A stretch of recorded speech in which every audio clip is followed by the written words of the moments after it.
교리에 대한 탐구 시간입니다. 오늘 주제는 구원받은 자의 성화입니다. 오늘까지만 교리 설교를 하고 다음 주부터는 창세기 강해를 시작하도록 하겠습니다. 더 다룰 내용이 있지만 여러분이 이렇게 너무 오래 하면 지칠 것 같아서 시간을 두고 천천히 진행하도록 하겠습니다. 그러나 교리 교육은 계속해서 할 예정이니 잊지 마시기 바랍니다. 이러한 교리 교육이 잘못된 말씀이나 또는 신앙이 들어올 때 알람 역할을 할 것입니다. 간략하게 지난 설교를 정리하도록 하겠습니다. 첫째 주는 인간의 양심인 자연법과 하나님의 기준인 율법이 무엇인지 살펴보았고, 이 율법의 역할이 인간이 죄를 깨달아 예수님께 돌아오게 하려는 목적임을 배웠습니다. 둘째 주는 구원은 우리의 공로가 없이 전적인 하나님의 은혜임을 배웠습니다. 셋째 주는 구원과 구원의 확신에 대해 비교하였고, 이 구원은 하나님이 하신 일이기에 결코 취소될 수 없다고 말씀드렸습니다. 이번 주는 이 믿음이 우리를 어디로 이끌어 가는지 신학 용어로는 성화라고 표현되는 것을 살펴보고자 합니다. 아울러 계속 이어온 자유의 개념에 대해 나눠보고자 합니다. 세상이 말하는 자유의 출발점이 무엇인지, 그리고 진정한 자유와 정의는 무엇인지 생각해 보는 시간을 가지도록 하겠습니다. 오늘 설교는 제가 하는 설교 중에, 교회 와서 한 설교 중에 가장 어려운 설교라 생각이 됩니다. 잘 모르는 내용들은 목장 시간에 목자들에게 물어보시기를 부탁드립니다. 오늘도 깨달음과 은혜가 있기를 예수님의 이름으로 소망합니다. 세상 철학과 사상은 철학자 스스로 생각해낸 것이 아니라 그 근거되는 사상적 기반이 있습니다. 지금 우리의 정치나 또 사회 법칙의 기초가 되는 공리주의나 또 자유지상주의는 그 근거되는 사상과 철학이 존재합니다. 공리주의자 제레미 벤덤보다 1세기 앞선 17세기 영국의 철학자이자 사상가이며 의사였던 존 노크의 사상에 기반하였습니다. 그의 주장을 살펴보면 인간의 기본적인 기본권은 민주정부도 침해할 수 없다고 말합니다. 이 기본권에 포함되는 것은 생명, 또 자유, 또 재산에 관한 것이기에 이 기본권은 정부가 생성되기 이전부터 존재하기 때문에 사람이 가지고 태어난 그런 자연권으로 이해했습니다. 더불어 이 권리를 규정하고 정의하는 국회보다 먼저 존재했고, 인간은 자유롭고 평등한 존재이기 때문에 민주정부나 국회가 이 기본권을 제한할 수 없다고 생각했습니다. 그러나 이 자유의 상태, 이 자유권을 가지고 있는 자유의 상태는 방종으로 나아가지 않습니다. 왜냐하면 자연권을 제한하는 자연법이 존재하기 때문입니다. 이 자연법은 우리가 가진 이 자연권을 포기할 수도 없고 타인의 자연권을 빼앗을 수도 없다는 겁니다. 그래서 내 생명과 자유와 재산을 마음대로 버릴 수 없고 남의 생명과 자유와 재산을 마음대로 갈취할 수도 없습니다. 그래서 내 생명을 버리거나 또 나를 노예로 팔아버리거나 나를 지배할 절대적인 권리를 타인에게 마음대로 줄 수 없고, 더불어 다른 사람들을 죽이거나 강제로 노예로 만들 수도 없습니다. 그러므로 자유롭기는 해도 자연법을 위반할 자유는 없는 것입니다. 그럼 여러분 중에 이런 생각을 할 수 있습니다. 그게 어떻게 자유로운 것이냐? 내 것을 내 마음대로 할 수 있어야 자유로운 것 아니냐 말할 수 있습니다. 그러나 잘 생각해 보면 양도할 수 없는 것이기에 온전히 내 것이 되는 겁니다. 내 마음과 의지, 내 생각, 내 결정이 내 몸의 모든 것이 아니기에, 내 몸의 일부이기에 내 몸의 자유권을 마음대로 행사할 수 없다는 겁니다. 예를 한번 들어보겠습니다. 양도할 수 없는 티켓이 있습니다. 대표적으로 비행기 티켓이 되겠죠. 이 티켓은 나만 사용하고 남에게 줄 수 없습니다. 그러므로 이 티켓은 온전히 내 것이 되는 겁니다. 내가 주인이므로 내가 온전히 누릴 수 있는 겁니다. 우리는 자유를 포기하거나 없애거나 교환하거나 팔 수 없습니다. 양도할 수 없는 이 권리는 너무나 본질적으로 내 것이기 때문에 나조차도 팔 수 없고 포기할 수 없는 권리라는 것입니다. 그럼 우리는 개인의 자연권을 제한하는 자연법은 어디서 왔는지 살펴보기를 소망합니다. 존 노크는 자연법에 대해 이렇게 말합니다. 인간은 유일하신 전지전능한 하나님의 작품이며 유일한 주권자의 종으로서 그의 명령에 따라 그의 사역을 위해 세상에 왔기 때문에 인간은 하나님의 재산이며 그가 원할 때까지 존재해야 합니다. 즉 자연적 권리가 내 것이 아니라는 것에서 존 노크의 사상이 출발하였다는 겁니다. 자유는 그저 원하는 대로 하는 것이 아니라 자연법의 지배를 받는데 자연법은 모두에게 적용되는 법으로서 이 자연법을 하나님이 지정하셨다는 겁니다. 그래서 모든 인간이 평등하고 독립적인 존재이며 누구도 타인의 생명과 건강과 자유와 재산을 해쳐서는 안 된다고 가르치는 겁니다. 이 가치 위에 미국의 초대 대통령인 토마스 제퍼슨이 미국 헌법의 기초를 놓게 됩니다. 결국 존 노크의 이 합리적인 정의는 하나님 말씀의 테두리 안에서 만들어진 것입니다. 여기에는 모순이라는 것을 찾아볼 수 없습니다. 앞에 거 다 잊어버리고 이것만 기억하시면 됩니다. 이 존 노크의 사상은 하나님으로부터 하나님에 대한 성경의 말씀에 기반하였다는 겁니다. 그런데 자유지상주의는 이 존 노크의 이론에서 우리에게 주어진 자유권만 가져와서 그 근원적인 배경을 근원적 배경인 하나님을 배제하고 자신이 삶의 주인이라는 생각으로 대체한 것입니다. 내가 내 삶의 주인이므로 나에게 주어진 자유권을 온전하게 가진다고 말하는 겁니다. 그래서 그들은 안락사의 자유와 내 생명을 위해 안전메탈을 매라고 강제하는 것 또한 반대하는 겁니다. 이처럼 내 삶의 주인이 내가 되면 죽음으로 가는 것이고 내 삶의 주인이 하나님이 되면 생명으로 가는 겁니다. 똑같은 주장을 하더라도 근원이 달라지게 되면 가는 곳도 달라지게 되는 겁니다. 우리 기독교인들은 이 내용을 쉽게 이해하겠지만 세상 사람들은 이것을 동의하기 힘듭니다. 왜냐하면 우리는 내가 내 것이 아니기에 자유롭다고 생각하고 세상 사람들은 내가 내 것이기에 자유롭다고 생각하기 때문입니다. 여러분 여기에 정말 깊은 내용이 담겨 있습니다. 그동안 우리가 내 삶의 주인이 되어 운전대를 잡았는데 그 길이 편하고 좋았습니까? 불안과 근심이 사라졌습니까? 그 길이 내 맘대로 잘 되었습니까? 그렇지 않죠. 여러분이 여태까지 여러분 운전해서 왔죠. 여러분 인생을 여러분 스스로 운전했잖아요. 내가 주인 돼서 운전해 왔지 않습니까? 만족하십니까? 불안감과 걱정이 없습니까? 그러나 하나님은 끊임없이 우리 보고 내려놓으라. 주님께 짐을 맡겨라. 십자가 밑에 나아가 편히 쉬라고 말씀하십니다. 그런데 세상 사람들은 내 것을 내려놓지 못하고 또 내가 주인이 되어야 하기 때문에 하나님을 받아들이지 못합니다. 왜냐하면 내 것을 내려놓으면 죽을 것 같으니까, 불안하니까, 걱정하니까, 망할 것 같으니까 결국 어떻게 되냐면 내 삶의 주인이 내가 됨으로써 죽음의 길을 선택하게 되는 겁니다. 그러니까 사람들은 내가 바라는 그것들이 무너지니까 잘못된 선택, 나쁜 선택으로 가게 되는 겁니다. 저는 오히려 세상 철학과 정의에서 복음을 깨닫게 됩니다. 이렇게 복잡하고 어려운 이야기를 하는 이유는 궁극적으로 하나님의 복음과 율법이 세상에 말하는 정의, 세상이 말하는 철학과 법보다 뛰어넘어 가장 완벽하고 정의로운 법임을 보여주고자 하는 것입니다. 모세에게 주신 율법과 예수님을 통해 우리에게 주신 이 복음이 우리 인간을 정말 인간답게 만들고 가장 정의로운 법이거나 깨닫게 하기 위한 것입니다. 아마도 여러분은 그동안 율법과 복음이 구시대적인 법이고 이 복잡 다단한 세상에서는 맞지 않는 협소한 법으로 생각했을 수 있습니다.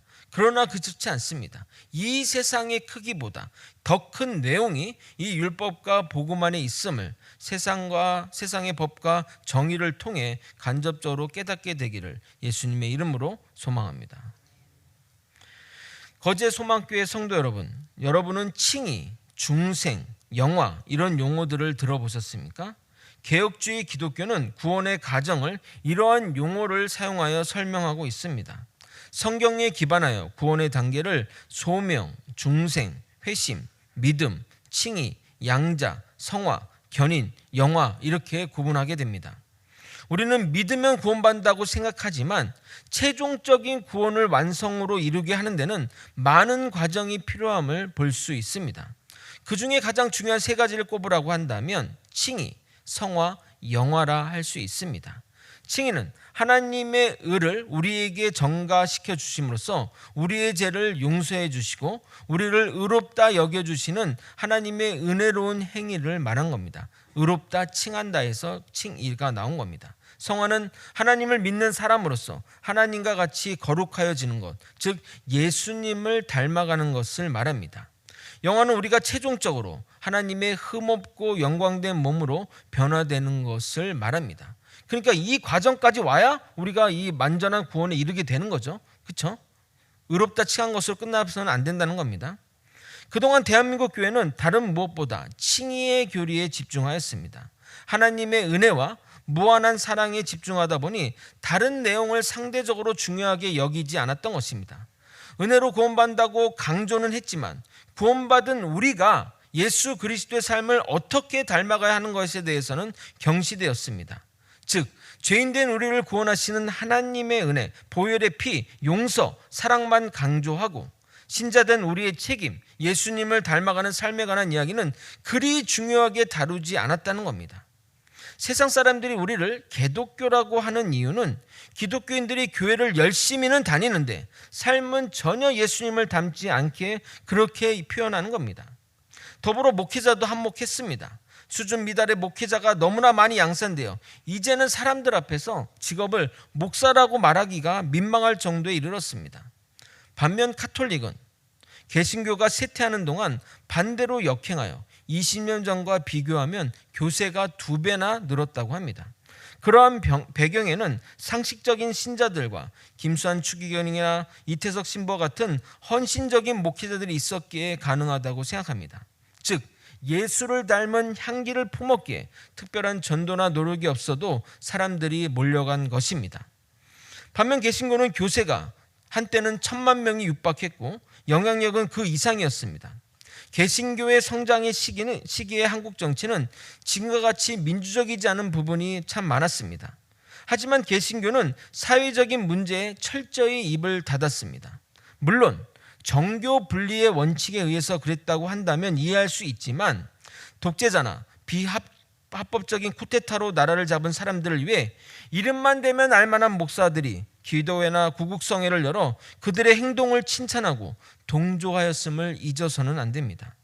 반면 카톨릭은 사회의 어두운 면을 밝혔으며 약자들의 편에 서서 그들의 지지목이 되었습니다.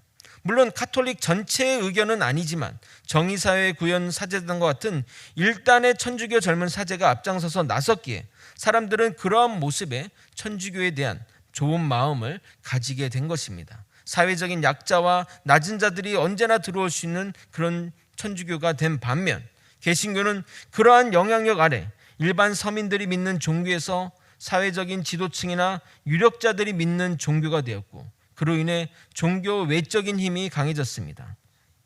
쉽게 말해 교회의 문턱이 높아진 것입니다. 교회가 낮은 데 임해야 사람들이 흘러내려올 텐데 교회의 문턱이 높아지니 누가 올 수 있겠냐 이 말입니다. 의례 선거철이 되면 정치인들이 교회의 지도자들을 만나거나 교회에서 기도하는 모습을 꼭 반드시 담아냅니다. 최근 어떤 목사는 여당을 자신이 주무른다고 공개적으로 말하기도 합니다. 교회에 관련된 기사가 나오면 댓글에는 모두 욕이거나 부정적인 이야기뿐입니다. 특히 청년들은 교회를 싫어하고 부정하는데 다음 세대 전도가 그래서 힘들다고 말하는 겁니다. 이 개독교라는 이미지가 단기간에 형성된 것이 아님을 우리는 명심해야 합니다.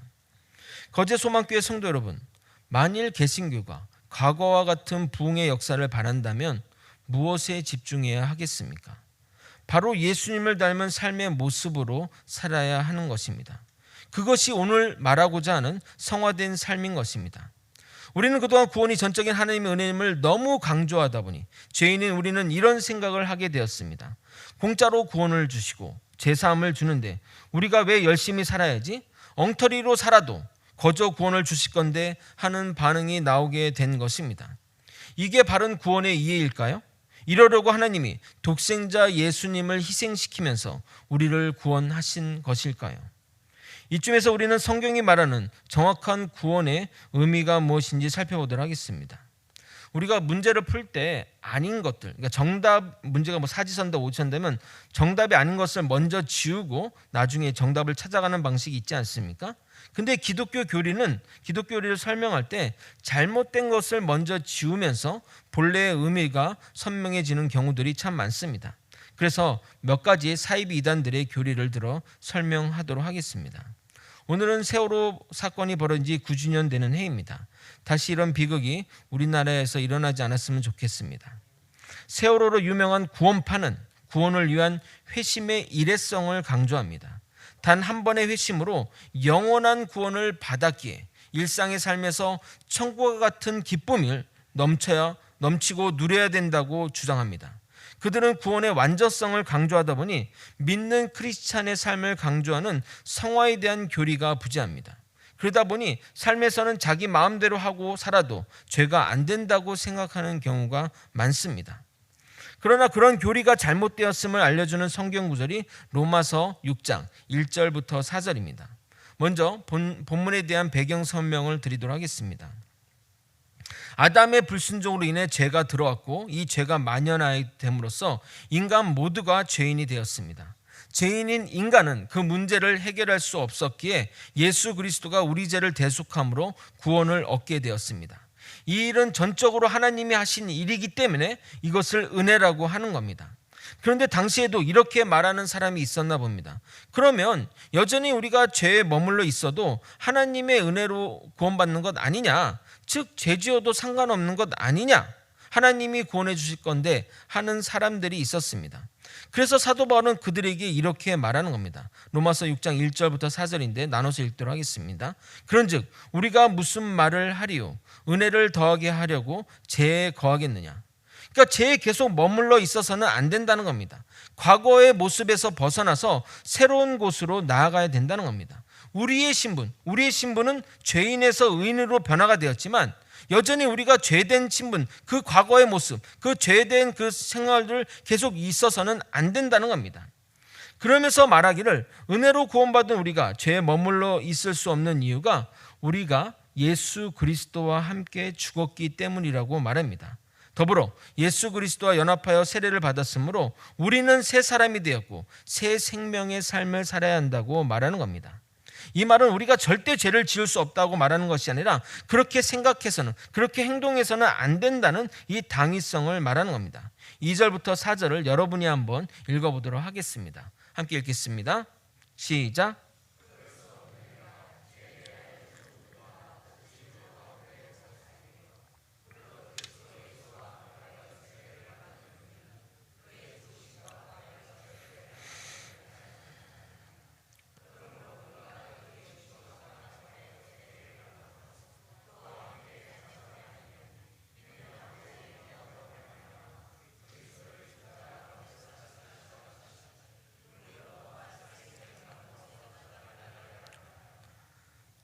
자, 잘 들으십시오. 다시 정리하면 구원은 하나님이 먼저 그의 능력과 은혜와 사랑으로 우리를 구원하셨는데 우리는 그때는 구원의 필요성을 알지 못했고 구원을 요청하지도 않았지만 그 주님의 긍휼하심으로 우리가 죄인 되었을 때, 즉 최악의 상태일 때 하나님의 구원을 확증하셨습니다.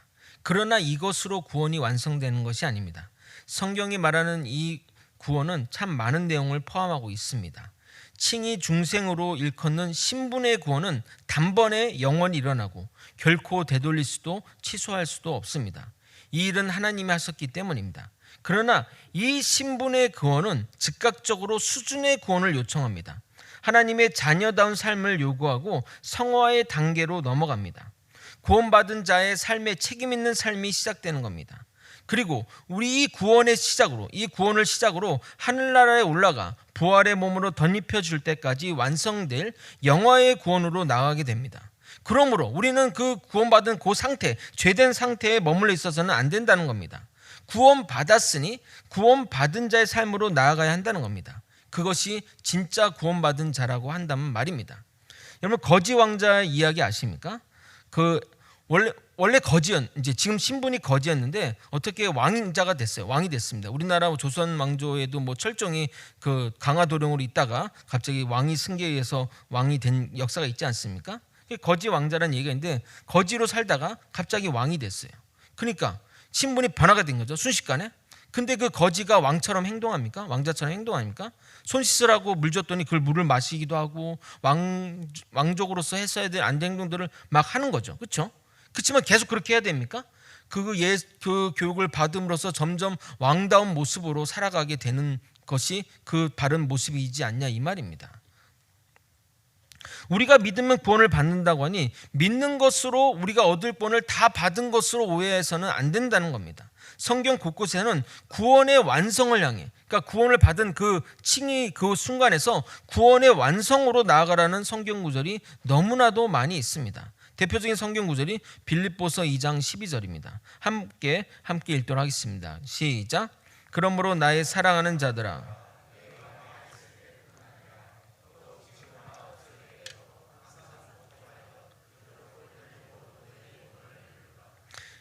여러분, 이 구절을 보게 되면 구원은 하나님의 능력이 아니라 우리의 행위로 이루어져야 하는 것처럼 보입니다. 그래서 사이비 이단들은 이 성경 구절을 가지고 자신들이 유리한 쪽으로 해석해서 성도들을 겁주고 협박합니다. 이것 봐라, 너희가 구원됐는지 안 됐는지 모른다고 말하지 않느냐? 복종하고 두렵고 떨림으로 구원을 이루라고 말하지 않느냐? 그러니 너희 구원을 이루기 위해 더욱 헌신하라고 강요합니다. 신천지의 수많은 성도들이 미혹되어 열심을 내는 이유가 여기에 있습니다. 그들은 끊임없이 헌금을 많이 해야 되고 전도를 많이 해야 14만 4천 안에 들어갈 수 있다고 하니 여기에 목을 메고 일상생활을 때려치고 심지어 청년들은 군대 가는 것을 미루며 삼각김밥 먹어보며 열심히 신앙생활을 하는 겁니다. 이게 극단주의 이슬람이 구원을 얻으려고 자살 폭탄 테러를 감행하는 것과 무슨 차이가 있냐 이 말입니다. 본질은 동일합니다. 위 구절은 하나님의 자녀로 새롭게 출생한 자로서 이제는 영광의 완성으로 나아가라는 내용을 담고 있는 성경 구절입니다. 왜냐하면 이 글을 쓴 대상은 구원을 얻은 자들에게 주어진 글이기 때문입니다. 안 믿는 사람에게 구원을 이루라고 얘기한 게 아니라 너희들 지금 구원을 받았잖아. 너희들 하나님께 의롭게 된 자들이잖아. 그러니까 이제는 그 구원을 이루어 나가라고 하는 이야기라는 겁니다. 성경은 하나님의 자녀로서의 출생과 자녀가 되었기에 가야 하는 영광된 완성을 둘 다 말하고 있습니다. 둘 중 어느 것 하나에 치우쳐서는 안 됩니다. 그러므로 이 글은 구원이 우리의 행위로 이루어진다는 것을 말하고자 함이 아니라 우리에게 허락된 이 구원이 얼마나 굉장한 것임을 그리고 엄청난 것임을 놓치지 말라고 말씀하시는 겁니다. 예수 그리스도가 죽으심으로 허락한 복이며 사랑으로 준 복이다. 우리에게는 공짜로 여겨지지만 하나님이신 예수님이 피를 흘려 이루신 구원이니 절대 가볍게 생각하지 말라. 그런 의미로 두렵고 떨림으로 우리가 구원 받았으니까 그것들을 명심하고 두렵고 떨림으로 구원을 이루어 나가라는 말인 것입니다. 흠없는 하나님의 자녀가 된 이들이 이제는 빛들로 나타나는 영광스러운 완성을 목적으로 구원을 이야기하고 있는 것입니다. 구원은 회심 한 번으로 완성되었다고 주장하는 구원파의 해석도, 구원은 확정되지도 않았으니 헌신으로 구원을 이뤄야 한다고 주장하는 신천지 사이비 이단도 바른 구원론이 아닙니다. 여러분, 이런 것들에 미혹되지 않기를 소망합니다. 구원이 일회적이지 않음을 보여주는 성경 구절을 또 보도록 하겠습니다. 로마서 5장 9절에서 11절입니다. 한번 같이 읽어보도록 하겠습니다. 그러면 이제 우리가 그의 피로 말미암아 의롭다 하심을 받았으니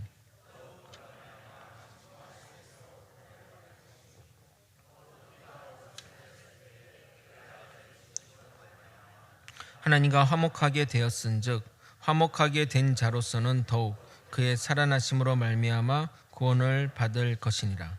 그뿐 아니라 이제 우리로 화목하게 하신 우리 주 예수 그리스도로 말미암아 하나님 안에서 또한 즐거워하니라. 아멘. 전적인 예수님의 피로 우리가 의롭게 되었습니다. 이 의미는 진노하심에서 구원받았다고 표현되고 있습니다. 언제요? 우리가 원수 되었을 그때 예수님이 우리 죄를 위해 십자가를 지었습니다. 그 결과 우리는 PPT 놔두세요. PPT 보여주세요. 그 결과 우리는 하나님과 화목하게 되었습니다. 그래서 우리는 하나님의 자녀로 거듭나게 되었습니다. 그래서 여기서 중요합니다. 화목된 자로서 더욱 그의 살아나심으로 말미암아 구원을 받을 것이니라. 그러니까 지금 9절에서도 구원을 받을 것이니 10절에서도 구원을 받을 것이니 두 번 이 구원을 이야기하고 있다는 겁니다. 여기서 우리의 국어 실력이 나타납니다. 잘 들어보십시오. 예수님의 피로 의롭다 하심을 받았으니 그로 말미암아 구원을 받았고 그 결과 하나님과 화목하게 되었으니 더욱 그의 살아나심으로 말미암아 구원을 받을 것임이라. 앞에 문장을 빼고 설명하면 구원받은 자로서 구원을 받아라가 됩니다. 이게 국어 어법이 맞습니까? 쉽게 표현하면 네가 어찌어찌해서 서울에 갔는데 또 서울에 가라, 뭐 이렇게 말하는 것과 똑같습니다. 그러나 그런 이야기가 아닙니다. 예수님의 메시아 사역은 우리를 죄에서 속하시려고 십자가에 죽으신 것으로 끝나는 것이 아니라 살아나심도 우리를 위해 살아나신 것입니다. 죽으심이 죄와 사망에서 꺼내 하나님의 자녀가 되었고 하나님과 화목하게 되었고 우리를 하나님의 자녀로서 영광된 자리로 세우려고 살아나셨다는 겁니다. 즉 거지를 왕자로 만들었고 그 왕자를 진짜 왕자답게 수준에 맞게 그렇게 나아가게 한다는 말입니다. 신분과 운명의 구원은 단번에 완성되어 영원토록 하나님의 자녀가 되었습니다. 이 신분의 구원은 하나님이 포기하지 않으시고 하나님이 실패하지 않기 때문에 취소되지 않습니다. 그리고 이제는 우리가 하나님의 자녀로 부름 받았으므로 거룩한 그 영광된 완성을 위해 우리를 이끄시는 겁니다. 구원의 여정이 이례적이면 목표가 있을 이유가 없습니다. 몇 점 이상 통과하면 그 이후로 점수만 유지하면 되는 것이기 때문입니다. 미국 시민권을 따기 위해 노력하지만 따면 그때부터는 끝입니다. 더 이상 뭘 할 필요도 없습니다. 그런데 성경은 그렇게 말하고 있지 않습니다. 우리의 구원을 완성을 향해 어디까지 나아가야 되냐고, 우리 삶 가운데 어디까지 나가야 되냐고 이야기하고 있습니다. 에베소서 4장 13절입니다. 우리가 다 하나님의 아들을 믿는 것과 아는 일에 하나가 되어 온전한 사람을 이루어 그리스도의 장성한 분량이 충만할 때까지 이르니. 성화의 목표가 바로 그리스도의 장성한 분량에 충만한 데까지입니다. 하나님을 아는 것과 믿는 것이 하나가 되어 말입니다. 우리가 자라나는데 그 최종 목적지가 머리인데 그 머리가 바로 예수 그리스도라는 겁니다. 우리는 예수님의 충만한 자리까지 나아가야 됩니다. 이것이 우리가 이루어야 할 구원이자 목표인 것입니다. 우리가 뭔가를 완성했으면 거기 더 이상 잘할 필요가 뭐 있겠습니까? 우리가 하나님을 아버지라 부르고 하나님은 우리를 자녀라 부르느나 우리는 그에 걸맞는 완성의 길로 나아가야 합니다. 오늘 들은 말씀의 결론이 되는 핵심 구절입니다. 이것이 이해되면 오늘 배운 것이 다 이해가 됩니다. 하나님이 선택한 자들을 어떻게 하시기를 원하셨는지 보여주는 핵심 구절입니다. 로마서 8장 29절에서 32절까지 읽을 건데 한 절씩 설명하도록 넘어가도록 하겠습니다. 29절 먼저 읽도록 하겠습니다. 함께 읽겠습니다. 시작.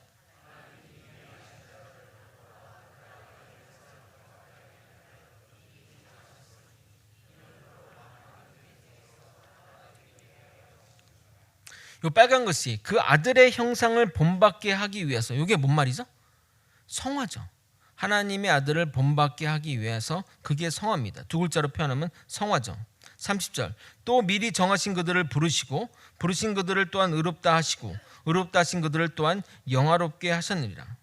그러니까 하나님이 우리를 성화시키려고 예수를 본받게 하기 위해서 우리를 부르시고 의롭다 하셨다고 말씀하고 있다는 겁니다.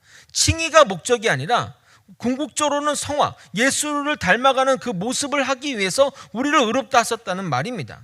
즉 구원의 목적이 성화라는 겁니다. 거기서 끝나지 않고, 거기서 성화된 걸로 끝나지 않고 하나님이 우리가 그 궁극적인 예수님의 몸과 같은, 부활의 몸과 같은 그 영화의 길로 인도하시는 겁니다. 하나님이 우리 택한 자들을 그렇게 하시겠다는 겁니다. 그러니까 지금 여러분의 모습, 지금 여러분이 지금 바로 칭의돼서 여전히 죄된 모습, 여전히 죄의 그런 모습에 대해 섣불리 판단하지 마시기 바랍니다. 하나님은 우리 이 믿는 자들을 그렇게 하시겠다고 완료적 미래를 쓰고 계십니다. 하나님의 작정이시기 때문에 이루어질 수밖에 없는 사실이므로 미래는 반드시 이루어질 것을 표현한 것입니다. 여러분은 변화될 것입니다. 아멘. 31절입니다.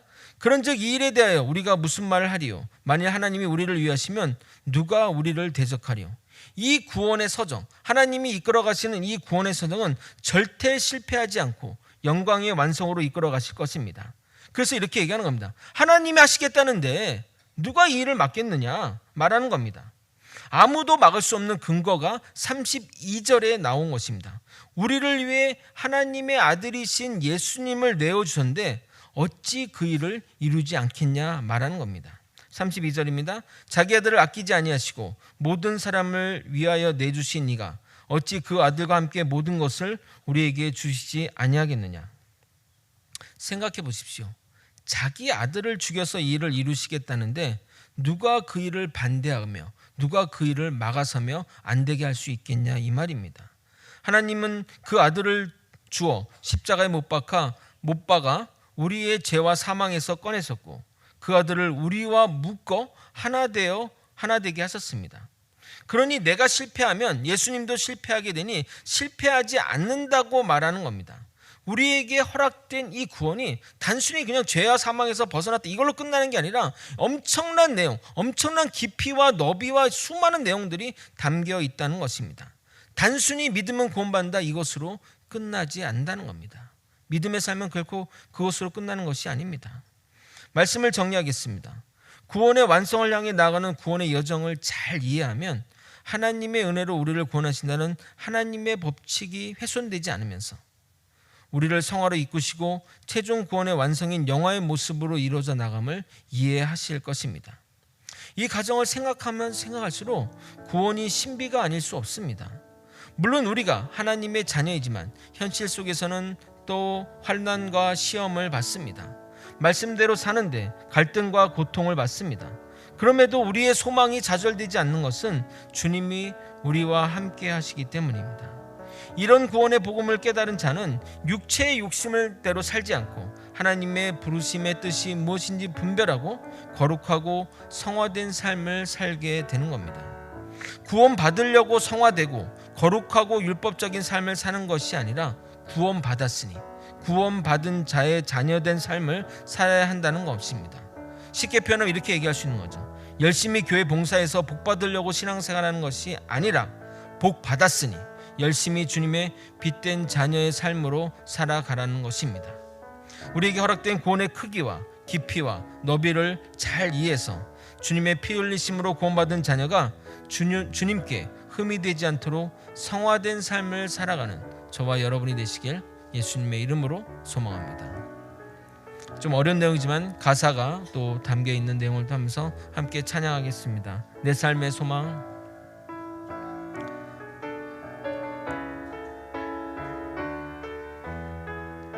내 삶의 소망. 내 삶의 소망. 내가 바라는 한 분 예수 닮기를 내가 원하네. 한없는 사랑 풍성한 긍휼 예수 닮기를 내가 원하네.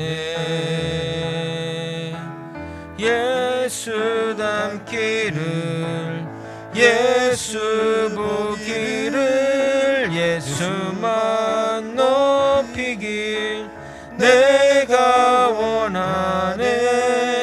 내 평생 소원 예수 닮기를 예수만 닮기를 내가 예수 닮기를 예수 닮기를 예수 보기를 예수만 높이길 내가 원하네.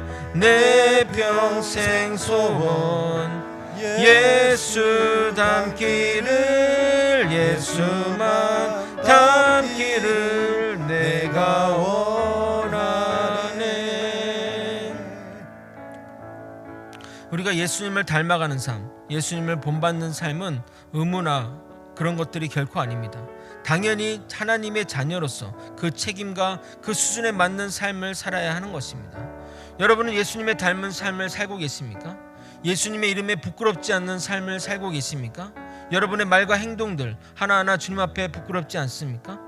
우리가 정말 주님을 닮은 삶을 살아갈 때 사람들은 우리의 모습을 보고 하나님께 그 영광을 돌려드리며, 그래 역시 기독교인은 다르구나, 내가 그동안은 개독교라 이렇게 하면 욕했지만 이제는 시선을 바꿔서 하나님의 그 참된 자녀의 삶으로, 그래서 하나님께 영광 돌려드리는 삶으로 나아갈 것을 믿습니다. 우리의 삶은 주님을 닮은 삶, 성화된 삶으로 반드시 나아가야 할 것입니다. 다 함께 주님의 이름 통성으로 부르고 기도의 자리로 나아가겠습니다.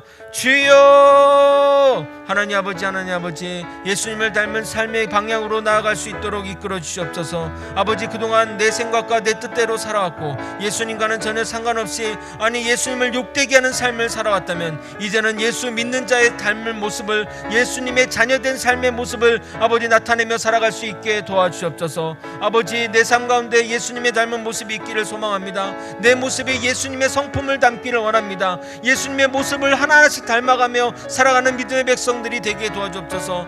아버지, 우리가 예수의 복음을 얼마나 많이 배웠는데, 예수님의 삶과 말씀을 얼마나 많이 배웠는데 여전히 우리의 삶은 세상과 세상 사람들과 별반 차이 없이 아버지 어떻게 살아갈 수 있겠냐 이 말입니다. 아버지, 우리는 정말 죄인된 삶의 모습을 벗어버리고 이제는 하나님의 자녀된 빛된 영광의 길로 나아갈 수 있게 도와주옵소서. 아버지, 정말 그 수준에 맞는, 아버지 하나님의 자녀된 수준에 맞는 삶으로 살아갈 수 있게 도와주시옵소서. 그래서 사람 살리는 말들, 사람을 높이는 말들, 아버지 그런 말들을 하고 아버지 사람들의 행동과 모든 면에서 하나님께 영광을 드러낼 수 있도록 이끌어 주시고 인도하여 주시옵소서. 아버지, 우리는 아버지 나쁜 소리 듣기만 싫어하지 본인이 나쁜 소리 하는 거는 아버지 깨닫지 못하고 살아갑니다. 우리의 행동들이 얼마나 아버지 죄인된 모습인지 깨닫게 도와주옵소서. 예수님의 닮은 모습을 통해 주님이 영광 받으실 줄 믿습니다. 우리의 모습을 통해 주님 영광 받을 줄 믿습니다. 우리가 아버지 우리의 모습을 통해 하나님의 기독교라는 소리를 듣고 아버지 그런 소리를 듣는 이 오명을 벗어버리게 도와주시옵소서. 아버지, 우리의 삶의 모습을 통해, 우리의 착한 행실을 통해 주님께 영광을 돌려드릴 수 있도록 이끌어 주시고 인도하여 주옵소서. 주님, 정말 주님 닮기 원합니다. 주님이 닮은 믿음의 삶으로 나아갈 수 있도록 이끌어 주시고 인도하여 주시옵소서. 우리의 삶이 정말 주님을 닮아 살아가는 믿음의 백성들, 하나님의 자녀된 삶을 살아갈 수 있게 도와주시옵소서. 아버지, 구원받은 은혜에 감사하고 또 이제는 그 구원받은 은혜 그 수준에 맞는 삶으로 나아갈 수 있도록 이끌어 주시옵소서. 말과 행동과 모든 면에서 주님의 향기를 품은 우리 모두가 되게 하여 주시옵소서. 그 삶의 모습으로 주님께 영광 돌려드리기 원합니다. 우리의 착한 행실로, 선한 행실로 주님이 영광 받으시기를 소망합니다. 주님 홀로 영광 받아 주시옵소서. 사랑이 많으신 예수 그리스도 이름으로 기도드렸나이다. 아멘. 지금은 우리 구주 예수 그리스도의 은혜와 우리 하나님 아버지의 크신 사랑과 성령 하나님의 감동감화 교통 역사하시는 귀한 은총이 주님의 은혜로 구원받은 우리가 주님을 닮아가는 삶의 방향으로 살도록 애쓰는 성도님의 머리 위에, 그리고 거제 소망교회 위에 이제로부터 영원히 함께 있을지어다. 아멘. 아버지,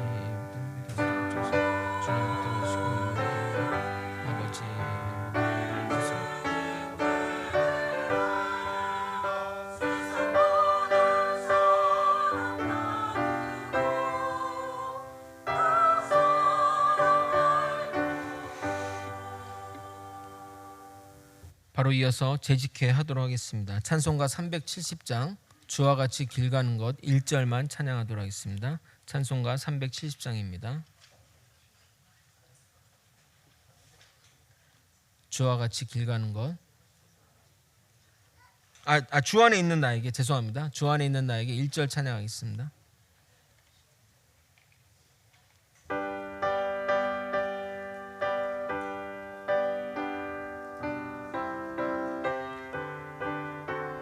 주 안에 있는 나에게, 주 안에 있는 나에게 딴 근심이 있으랴. 십자가 밑에 나가 내 짐을 풀었네. 주님을